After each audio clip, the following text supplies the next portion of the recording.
المتین الکریم۔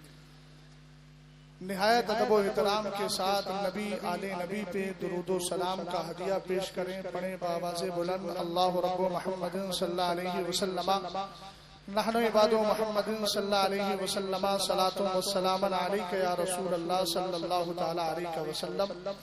میرے امام فرماتے ہیں اہل سنت کا ہے بیڑا پار، اصحاب حضور نجم ہے اور ناؤ ہے عطرت رسول اللہ کی۔ ہم جماعت اہل سنت سے تعلق رکھتے ہیں، ہمارے ہاتھ میں دامن صحابہ بھی ہے، دامن اہل بیت بھی ہے۔ سرور کائنات صلی اللہ تعالی علیہ وسلم کی ایک حدیث پاک ہے جس کو ہر آدمی بڑے دھیان سے سنے اور آج کے دور کے اعتبار سے اس کا انطباق کرے۔ حضرت اسامہ رضی اللہ تعالی عنہ فرماتے ہیں ایک دن میرے نبی علیہ السلام تشریف فرما تھے۔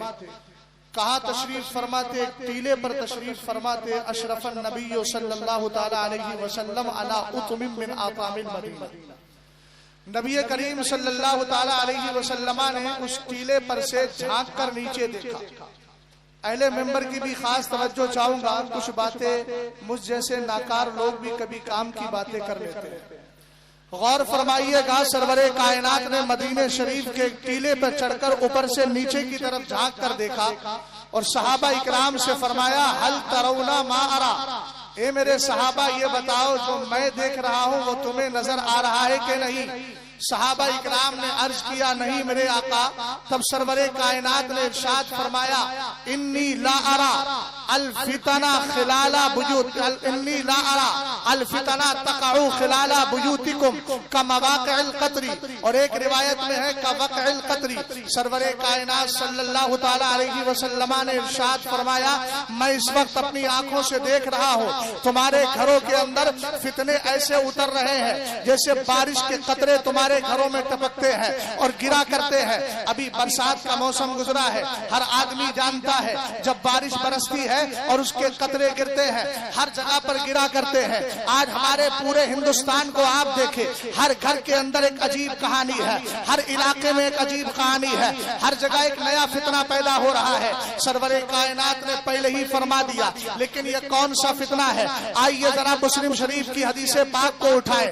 سرور کائنات صلی اللہ تعالی علیہ وسلم نے فرمایا یکون فی آخر الزمان دجالون کذابون یاتونکم من الاحادیث بما لم تسمعوا انتم ولا آباؤکم فإیاکم وإیاہم لا یضلونکم ولا یفتنونکم۔ سرور کائنات نے فرمایا آخری زمانے میں میری امت میں دجال، مکر و فریب کرنے والے، جھوٹ بولنے والے لوگ پیدا ہوں گے۔ تمہارے پاس ایسی ایسی باتیں لے کر کے آئیں گے جو نہ تم نے سنی ہوگی نہ تمہارے آباء و اجداد نے سنی ہوگی۔ سرور کائنات ہم کریں کیا؟ میرے نبی نے فرمایا فَإِيَّاكُمْ وَإِيَّاهُمْ۔ یہاں پڑھے لکھے لوگ ہیں، ہو سکتا ہے کوئی ڈاکٹر بھی ہو، کوئی انجینئر ہو، کوئی پروفیسر ہو، کوئی کسی مجال سے تعلق رکھتا ہو، لیکن سب سے عرض کروں گا بچنے کا صرف یہی مطلب نہیں ہے کہ جتنے بھی آج فتنے پیدا ہو رہے ہیں ان کی محفلوں میں نہ جاؤ۔ بچنے کا یہ بھی مطلب ہے اپنے موبائل پر ان کی کلپیں سماعت مت کرو، ان کی تقریریں مت سنو۔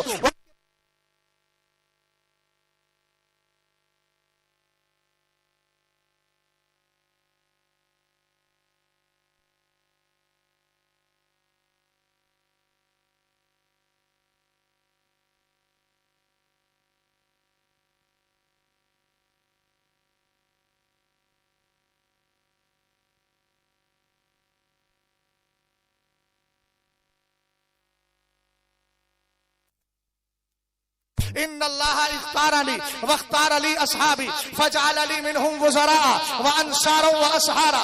آقا کریم علیہ السلام فرماتے ہیں اللہ نے مجھے بھی چن لیا اور میرے لیے میرے صحابہ کو بھی چن لیا ہے۔ کسی کو انصار بنایا ہے، کسی کو رشتہ دار بنایا ہے، کسی کو وزیر بنایا ہے۔ آگے میرے نبی نے ارشاد فرمایا وسیاتی قوم یسبونہم وینتقصونہم، فرمایا ایک دور ایسا آئے گا کہ میرے صحابہ کو گالیاں دینے والی جماعت پیدا ہوگی، ان کی شانوں میں توہین کرے گی۔ اے میرے آقا ہم کیا کریں؟ کیا ان رافضیوں سے رشتے رکھے؟ کیا نام نہاد مولائیوں سے رشتے رکھے؟ اور آج کے دور میں کچھ جاہلوں کا یہ عالم ہو گیا ہے، انہوں نے مولائیت کے لفظ کو اس طریقے سے استعمال کرتے ہوئے کہہ دیا کہ آج کی اصطلاح کے اعتبار سے اگر ہم کہیں تو امام احمد رضا خان اور ان کا پورا خاندان کٹر مولائی ہے۔ ہمیں جہالت جہالت کی حد ہونا چاہیے. تم نے تو انتہا کو پہنچ کر امام اہل سنت پر اتنا بڑا بہتان لگا دیا. اعلیٰ حضرت ان نام نہاد آج کی اصطلاح کے اعتبار سے مولائیوں کے سردار نہیں ہے, اہل سنت والجماعت کے سردار ہے. اس لیے کہ لفظ مولائی آج کی اصطلاح کے اعتبار سے اہل سنت کے خلاف ایک فرقے کے لیے بولا جاتا ہے جو صحابہ کو گالیاں دیتا ہے. خدا را اسٹیج سے اس جہالت کو بند کیا جائے. ہم کب تک اپنی سنیت کو خود ہی برباد کرتے رہیں گے؟ میں نے رات بھی عرض کیا تھا, ان جاہل خطیبوں کا بائیکاٹ کرو, ان ان پڑھ لوگوں کا بائیکاٹ کرو اگر نسلوں کو بچانا چاہتے ہو. ورنہ یاد رکھنا, جب نسلیں ہاتھوں سے چلی جائیں گی, تم تبلیغ کس کو کرو گے؟ تم چندہ کس سے لوگے؟ تم مرید کس کو بناؤ گے؟ تمہاری مسجدوں میں آئے گا کون جب مسجدیں ہاتھ سے نکل جائیں گی؟ ایسی صورت میں یاد رکھیے, علم والوں کی قدر کیجئے, علم والوں کو بلائیے. سرور کائنات نے فرمایا ایک قوم ایسی آئے گی جو صحابہ کو گالیاں دے گی, ان کی توہین کرے گی. آقا کریم علیہ السلام کہتے ہیں فلا تواکلوہم, ان کے ساتھ کھانا نہیں, فلا ولا تشاربوہم, ان کے ساتھ پینا نہیں, ولا تجالسوہم, ان کے ساتھ بیٹھنا نہیں, ولا تناکحوہم, ان کے ساتھ شادی بیاہ نہیں کرنا. آئیے اسی تناظر میں آگے بڑھتے ہیں. یہ لوگ دکھاتے ہیں آیت کریمہ, دکھاتے ہیں حدیث پاک. میں بڑی پیاری بات عرض کر رہا ہوں. علامہ سید جلال الدین شاہی بخاری سرکار شاہ عالم, ان کا فرزند ارجمند یہاں تشریف فرما ہے. ان کی نسل میں 8ویں نسل کے اندر ایک بزرگ پیدا ہوئے, سید جلال الدین شاہی بخاری. کتاب لکھی القول الصواب فی معرفت الاصحاب. یہ اس ممبر پر جتنے علماء ہیں سب سے عرض کروں گا, یہ جملہ لے کر کے جائیے گا. انہوں نے ارشاد فرمایا جتنی بھی روایتیں صحابہ کو گالیاں دینے, منافق و باغی کہنے کے لیے بولی جاتی ہے, یہ سب تاریخ کی ہے. اور یاد رکھو سرکار نے صحابہ کی عظمتیں حدیثوں میں بیان کی ہے, قرآن نے ان کی فضیلتیں بیان کی ہے, اور تاریخ کو مصطفیٰ کریم کی حدیث کے مقابل یا قرآنی آیات کے مقابل کوئی حیثیت نہیں ہے. اس لیے کہ تاریخ امتی کی ہے اور حدیث میرے مصطفیٰ کریم علیہ السلام کی ہے. نبی کے قول کو سامنے رکھے ایک حدیث پیش کی جاتی ہے بخاری شریف کی. یہاں میں بڑی ذمہ داری سے عرض کرنا چاہتا ہوں, بخاری کو صحیح جو کہا گیا ہے وہ اس کے اکثر کے اعتبار سے کہا گیا. یہ کوئی دعوی کل نہیں کر سکتا کہ اس میں ساری حدیثیں سند کے اعتبار سے صحیح ہے, اس میں بھی کچھ غیر صحیح حدیثوں کا غیر صحیح حدیثیں داخل ہو گئی ہے. ایک حدیث سنا رہا ہوں جس کو پیش کرنے کے بعد سیدنا امیر معاویہ کی جنگ صفین کے مسئلے پر یہ رافضیت کہتی ہے معاذ اللہ وہ منافق ہے, کوئی کچھ بولتا ہے, کوئی کچھ بولتا ہے. حدیث کو اختصار کے ساتھ پیش کرتا ہوں. حدیث پاک کے راوی حضرت ابو سعید ہے. آپ کی بارگاہ میں اکرما اور اکرما کے ساتھ عبداللہ ابن عباس کے بیٹے علی دونوں گئے, اور جانے کے بعد کہا حدیث سنائیے. انہوں نے حدیث سنائی, کہا کلا نحملو لبنتن لبنتن وعمارو لبنتین لبنتین. فرمایا مسجد نبوی کی تعمیر چل رہی تھی. الگ الگ روایتیں ہیں, کوئی کہتا ہے غزوہ خندق کا موقع ہے, کوئی کہتا ہے مسجد نبوی شریف کی.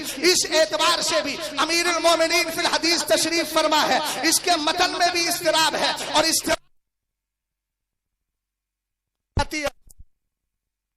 رسول کریم صلی اللہ تعالی علیہ وسلم کے صحابی کہتے ہیں ہم ایک ایک اینٹ اٹھا رہے تھے, وہ دو دو اٹھا رہے تھے. فرآہ النبی صلی اللہ علیہ وسلم, میرے نبی کی نظر پڑی. سرور کائنات نے ان کے لیے کیا کیا, ینفض التراب عنہ, سرکار قریب گئے, ان کے جسم سے مٹی کو ہٹانے لگے اور اٹھا کر فرماتے ہیں, ہٹا کر فرماتے ہیں ویہا عمار تقتلہ الفیۃ الباغیہ. کہا کہ عمار کو ایک باغی گروہ قتل کرے گا, ایک باری گروہ شہید کرے گا. رسول کریم صلی اللہ علیہ وسلم کی حدیث پاک کو سن لیا. سننے کے بعد آپ نے کہا اعوذ باللہ من الفتن, میں فتنوں سے اللہ کی پناہ چاہتا ہوں. اہل علم ذرا توجہ کرے, ہم جب اس حدیث کی سند کی طرف جاتے ہیں اور ہم نے علامہ ابن حجر حیثمی شافعی مکی کی کتاب تطہیر الجنان کو اٹھایا. اٹھانے کے بعد جب پڑھا, انہوں نے فرمایا وجوابہ ان ذالک انما یتم لو صح الحدیث ولم ينکر تعویلہ فاذا لم فَإِذَا لَمْ يَصِحَّ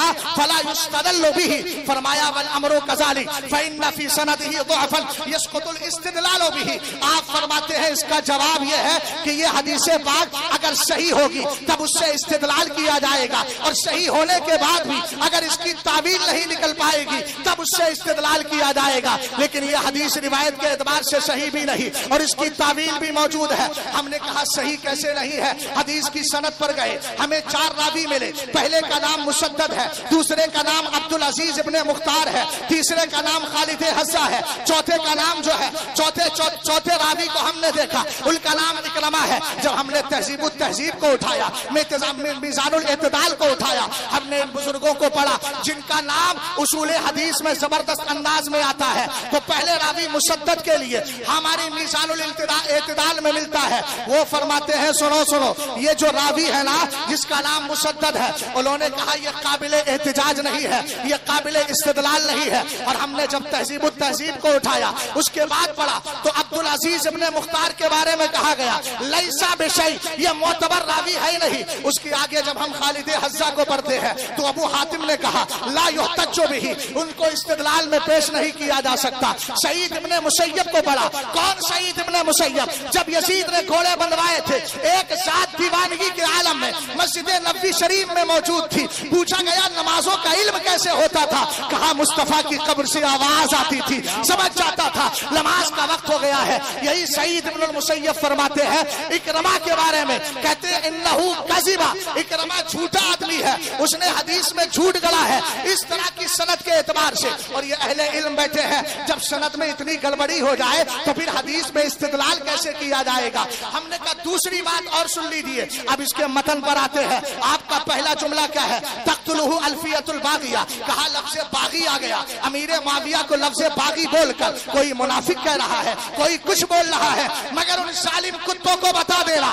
ابھی امام احمد رضا خان کی یہ ٹیم مری نہیں ہے، تمہیں ناکو چلے چبانے کے لیے تیار ہے، تم جو فتنہ لے کر کے آؤ گے ہم اس کا جواب دینے کو تیار ہے، اس لیے کہ ہم نے کسی جاہل کو اپنا امام نہیں بنایا ہے، اس امام احمد رضا خان کو اپنا امام مانا ہے اور اس کی کتابوں کو پڑھا ہے۔ اس کی کتابوں کو دیکھ کر زمانے نے کہا اگلوں نے تو لکھا ہے بہت علم ہے دین پر، جو کچھ ہے اس صدی میں وہ تنہا رضا۔ تکبیر، توجہ فرمائیے، لفظ باغی پر آپ کو اعتراض ہے، تم نے لفظ باغی کی بنیاد پر منافق بھی کہہ دیا معاذ اللہ۔ ہم نے کہا 1400 سال میں مصطفیٰ کریم علیہ السلام کے صحابہ، مصطفیٰ کے تابعین، مصطفیٰ کریم کے صحابہ کے بعد تابعین، ائمہ مجتہدین میں کسی کو نظر نہیں آیا کہ امیر معاویہ منافق ہے۔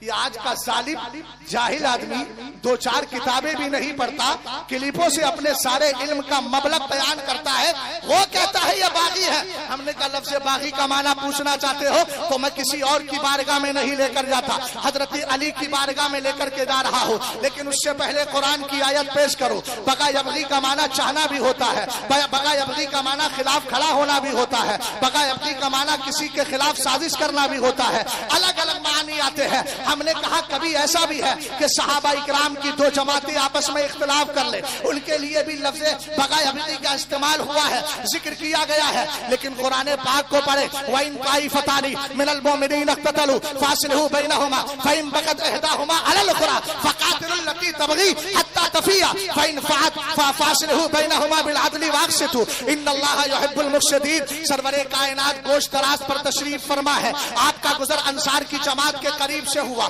آپ کے گوشت کو آپ کے دراز گوشت نے پیشاب کر دیا، وہاں عبداللہ ابن ابی منافق بیٹھا تھا، ناک کو بند کرنے لگا، صحابی رسول عبداللہ ابن رواحہ کو جلالا گیا، فرمایا سن تیری مشک سے زیادہ خوشبو مصطفیٰ کے دراز گوشت کے پیشاب میں۔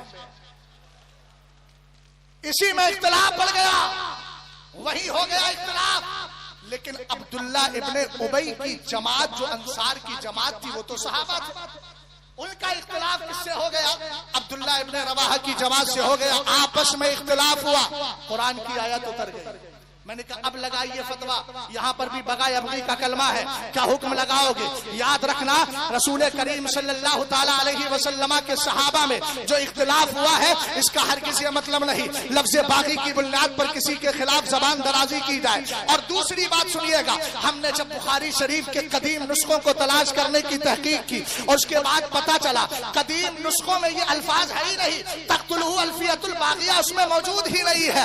ہم نے کہا جب موجود نہیں ہے اب بعد میں کس نے بڑھائے؟ ایک راوی ہے جس کا نام غالباً برکان نام کا ایک راوی ہے, اس نے اس میں اضافہ کیا ہے. ہم نے کہا کئی طریقے سے اس میں جو ہے کئی طریقے سے جرح کی جاتی ہے. اب آگے بڑھیے گا, رسول کریم صلی اللہ تعالی علیہ وسلم کے دیوانوں حضرت علی سے پوچھتے ہیں, اے علی یہ بتاؤ جو آپ کے خلاف کھڑے ہوئے تھے, اعلیٰ حضرت نے تو اعتقاد الاحباب فی الجمیل والمصطفیٰ والآل والاسام میں ترجمہ یہی کیا ہے. ابھی میں متن پڑھوں گا, اس کے بعد ترجمہ اعلیٰ حضرت کا کرتا ہوں, ذرا غور فرمائیے گا. حضرت علی رضی اللہ تعالی عنہ ہے, کتاب کا نام شرح المقاصد ہے, معتبر کتاب ہے باب عقائد میں. وہ فرماتے ہیں والمخالفون بغاة لخروجهم على الامام الحق لشبهة وهي تركه القصاص ولقول النبي صلى الله عليه وسلم تقتله الفية الباغية وقد قتل على يد اهل الشام. ويقول علي رضي الله تعالى عنه اخواننا بغوا علينا ليسوا كفارا ولا فسقة ولا سلامة لما لهم من التعبير. ذرا محبت سے بول جائیں سبحان اللہ. شرح المقاصد نے مسئلہ حل کر دیا. انہوں نے فرمایا حضرت علی کے جو مخالف تھے جنگ صفین میں یا اس کے علاوہ جنگ جمل کی بات ہے, دونوں میں فرمایا یہ سب ان کے خلاف کھڑے ہو گئے تھے اس لیے کہ امام برحق کے خلاف کیا تھا. اب یہاں دھوکہ دیا جاتا ہے, ارے آپ بھی تو کہہ رہے ہو, اعلیٰ حضرت بھی تو کہہ رہے ہیں کہ وہ حق کے مقابل آئے تھے, علی حق پر تھے. ہم نے کہا احمق زمانہ لفظ حق کا ایک ہی معنی نہیں ہوتا ہے, یہ لفظ مشترک ہے اور اس کی الگ الگ کیفیات ہوتی ہے. اس اعتبار سے اگر تو دیکھے گا تو اس کے معنی سیاق و سباق کے اعتبار سے بدل جاتے ہیں. قرائن ظاہرہ باطنہ کی بنیاد پر, لفظیہ حالیہ کی بنیاد پر معنی بدل جاتے ہیں. رسول کریم صلی اللہ تعالی علیہ وسلم کے دیوانوں ذرا غور کیجیے گا, حضرت مولا کائنات کے مقابل جو کھڑے ہوئے ایک شبہ کی بنیاد پر انہوں نے کہا تھا امیر معاویہ نے آپ حضرت عثمان غنی کے قاتلوں سے بدلہ لو. حضرت علی رضی اللہ تعالی عنہ نے حالات کے تناظر میں آپ نے ان سے بدلہ لینا مناسب نہیں سمجھا. اب دونوں کا اجتہاد ہوا. اب یہ اجتہاد ہم پوچھتے ہیں, آج کے ان جاہلوں سے نہیں پوچھیں گے, امام غزالی سے پوچھتے ہیں. امام غزالی فرماتے ہیں ان اختلاف علی و معاویہ کان مبنیا علی الاجتہاد. امیر معاویہ اور علی کا اختلاف اجتہاد قرآنی پر تھا. توجہ فرمائیے گا, حضرت مولا کائنات رضی اللہ تعالی عنہ سے پوچھا گیا تھا, آپ نے فرمایا سنو لیسو کفارا, یہ جو میرے مقابل آئے تھے یہ سب ہمارے بھائی تھے جو ہمارے خلاف. سبحان اللہ. دوسری بات اور سنیے گا, علامہ گلزار صاحب بس میں 2-4 منٹ اور چاہوں گا اس لیے کہ آپ کی کرم نوازی ہو گئی, آپ نے کم سے کم پی کے پلا کے میں کشو کچھ تو بچی کچی ہو دو قطرہ دو قطرہ ہی صحیح کچھ تو برائے نام دو. آج ایک ذہن یہ بنتا ہے کہ لوگ اپنوں کی تقریر کرواتے ہیں. میں نے کہا یہ ذہن بالکل غلط ہے. محنت کرتے ہیں الحمدللہ اور کوشش یہی رہتی ہے کہ ہمارے جو مہمان آئے ہیں ان کی گفتگو کرائی جائے. آج بھی رات بھی انہوں نے مجھے پوری طریقے سے صاف کر دیا اور اب بھی ان کا ارادہ یہی تھا لیکن کرم نوازی ہو گئی. صاحب احسان مانتا ہوں. ذرا غور فرمائیے گا, رسول کریم صلی اللہ تعالی علیہ وسلم کے پیارے صحابی حضرت علی کیا کہہ رہے ہیں, ارے بھائی علی کو مانتے ہو تو علی کی بھی مان لو نا.